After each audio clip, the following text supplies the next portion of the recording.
Probability thinking. If there are two buttons in front of you, pressing the red button gives you $1 million directly, while pressing the blue button gives you a 50% chance of getting $100 million, but also a 50% chance of getting nothing. Which one would you choose? Would you press the red button to secure $1 million safely, or take a gamble with the blue button? What if you get $100 million and achieve your small life goal? But what if you end up with nothing? Perhaps it's better to press the red button, although it's much less than $100 million. At least you get $1 million. This is what I previously discussed as the certainty effect. A bird in hand is worth two in the bush. Most people are unwilling to take risks for seemingly larger returns. They prefer smaller but certain gains. The certainty effect is their life algorithm. However, this choice actually has a correct answer. If you've studied decision trees, you'd know that the blue button's expected value, 50% times $100 million plus 50% times $0 equals $50 million, is higher, making it the most rational choice. The decision tree is your life algorithm. Yet, even though the blue button is the most correct and rational choice, many people still worry. I still might end up with nothing. What should I do? Is there a way to get a certain return higher than $1 million and increase my chances of winning? Of course there is. As I mentioned in the certainty effect lesson, you could find an investor and sell this opportunity to them at a price lower than the expected value, $50 million, say $20 million. This way, you secure a certain $20 million, while they gain an expected profit of $30 million. $50 million expected return minus $20 million cost. This is another life algorithm based on probability thinking. Different life algorithms lead to different choices, resulting in completely different lives. Probability thinking is the most fundamental life algorithm of many successful people. So, what exactly is probability thinking? Everyone needs to clearly understand that luck is one of the most crucial factors in entrepreneurial success. This sounds very politically incorrect because most people prefer to hear that entrepreneurship relies on effort and diligence. What is luck? Luck is probability with emotional coloring. Probability in our favor is called good luck. Probability against us is called bad luck. Saying entrepreneurship relies on luck means, without emotional coloring, that probability is one of the most important factors in entrepreneurial success. On your entrepreneurial journey, even if you put in all possible effort and do everything right, 95% still depends on luck or probability. This sounds discouraging, but it's an inescapable rule for entrepreneurs. Only by understanding this rule will you make correct choices and develop probability thinking. In today's rapidly changing era, probability thinking is an extremely important mindset, especially in entrepreneurship. It's the thinking logic of many successful people. If you ask why, many would even say, does this need explanation? The belief that success comes from effort alone is considered a failing mindset. From day one of starting a business, you face countless decisions every day or even every hour. Some decisions seem major to you, others insignificant. But what you consider major decisions might not be truly major. They might just feel painful. Like the survivor bias I discussed before, bullet holes in the wing hurt, but you flew back, so you think you're impressive. But the bullets that merely grazed the cockpit and tail, areas where a hit would cause fatal crashes, didn't catch your attention. You might think your success came from enduring the bullet holes in the wings, but the real reason might just be that bullets happen not to hit the pilot or fuel tank. Why is this? Because most of our decisions are incomplete information decisions. If we're certain that choosing A earns $5 while choosing B earns nothing, we'd definitely choose A. This kind of decision with complete information is a complete information decision. But in reality, we don't have accurate data about how much we'll earn from choosing A or B, nor do we know if there are options besides A and B. In such incomplete information decisions, intelligence or effort alone doesn't guarantee correct decisions. No matter how smart or hardworking you are, you might still be wrong. This possibility or probability of failure comes from incomplete information. If there's a 50% chance of being wrong whether you choose A or B, it's like flipping a coin. Guess heads correctly and you move forward one step. Guess wrong and everything ends. This has nothing to do with intelligence. It's a probability problem brought by incomplete information. If you make it to the next step, you will face new decisions, and decision information is always incomplete. For example, if choosing A has a 50% chance of earning $100, while choosing B has a 30% chance of earning $50, which should you choose? Students who studied probability trees know. Choosing A gives you an expected return of 50% times $100 equals $50. Choosing B gives you an expected return of 30% times $50 equals $15. Therefore, choosing A is a correct decision. But even with the correct decision, choosing A still has a 50% chance of earning nothing. In other words, choosing A is a relatively correct decision, but it could still be wrong. If you guess right this time, you can move forward another step. But if you guess wrong, you're done. So far, after just 2 decisions, your chance of moving forward is only 50% times 50% equals 25%.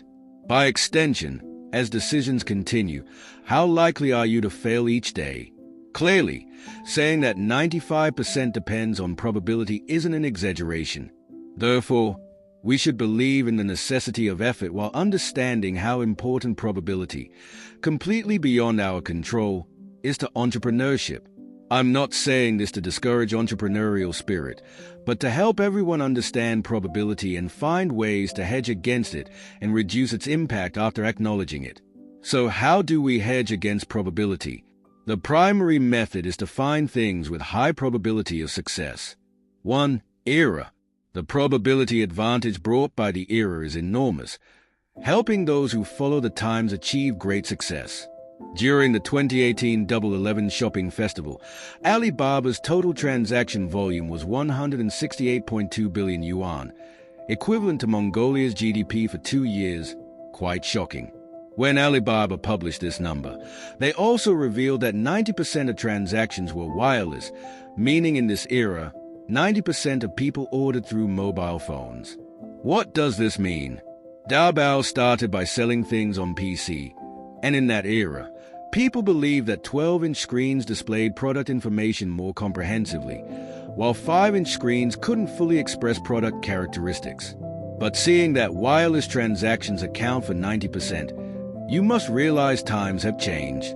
You must follow the era and clearly introduce product features on 5-inch screens to ride the probability advantage brought by the times. Some business models, like selling domain names, are no longer trending. Domain names were entry points for accessing company or business websites through browsers in the PC era. Meitu's chairman Cai Wenqing made his fortune investing in domain names. In the mobile era, mobile phone entry points are dispersed, making domain names less important. Today, hoarding and selling domain names is still a business, but without the era's advantage, your probability of getting rich through domain names decreases. The era is the first element in hedging against luck. I put it in the thousands place. 1. Strategy. Strategy is in the hundreds place. I have a good friend who quit Microsoft at 29 to trade stocks full-time, but he doesn't rely on reading K-line charts or finding news. He's excellent at math and very smart, using mathematical models to find arbitrage opportunities in the stock market for quantitative trading. I remember over 10 years ago, he often earned more in a day than I earned in a year. I once asked him the key to success. His answer was to have your own independent strategy and firmly execute your model. For example, when he builds a mathematical model requiring 100 trades, he might profit from the first 3 trades, lose on the 4th trade, then lose again on the 5th and 6th trades. This is when mentality becomes crucial. With poor mentality, you might doubt your model. This is the most challenging time. You must believe that winning comes not from news but from models, strategy, and judgment. So even when losing, you must firmly continue executing, because this is a probability game. Therefore, strategy is specifically used to hedge against luck. 1. Governance. Governance is in the tens place. Governance refers to the board-structured design of company management, such as equity systems and partnership systems. We often say wrong structure, everything's wrong. For example, if two people start a business together, each holding 50% shares, their company likely won't develop well, because there are many decisions to make on the entrepreneurial path, and with equal shares, neither will listen to the other. Without core leadership, everyone will argue endlessly, ultimately causing the company to dime at the foot of the mountain. Looking at another extreme case, one founder holds 98% shares, while two other founders each hold 1%. When investors ask the 98% shareholder, why do others only have 1%? This founder says it's because they are only worth 1%. Investors might tell him, you're not worth 98% either, because he hasn't found people capable of partnering with him. Partners with only 1% shares can't really be considered partners. In today's era, success is impossible alone. Whether it's 50%, 50%, or 98%, 1%, 1%. Wrong structure means high probability of failure. If you misstep in the thousands, hundreds, or tens places, later efforts become insignificant. 1. Management. Management is in the one's place. Whether you've found the right people, have appropriate bonus systems, streamlined processes, designed good employee incentive plans, done corporate culture building and team building work, conducted sufficient communication, made cross-team employee transfers and communication, etc. These are all management issues. Management is very important and is used to hedge against probability. If you don't manage well, your probability of success will decrease. Tips. Probability thinking means calmly accepting that even if you do everything right, your probability of success isn't high. For example, in today's internet industry, the success rate might only be about 5%. After recognizing this point, then consider how to increase the probability of success. In the thousands place, you can increase by 12% by grasping the error's pulse. In the hundreds place, you can increase by another 5% by choosing the right strategy. In the tens place, you can increase by 2% through good organizational structure design. Finally, in the ones place, you can increase by 1% through good management. In total, your success probability increases by 20%, plus the original 5%, making your success probability 25%. Having a 25% probability of success is already quite hopeful, but there's still a 75% probability of failure. What to do? Don't accept failure. Try again. If you've started businesses 4 consecutive times, each with a 25% success probability, then having 1 success out of 4 becomes a higher probability event. Probability thinking is the underlying mindset held by successful people in this era.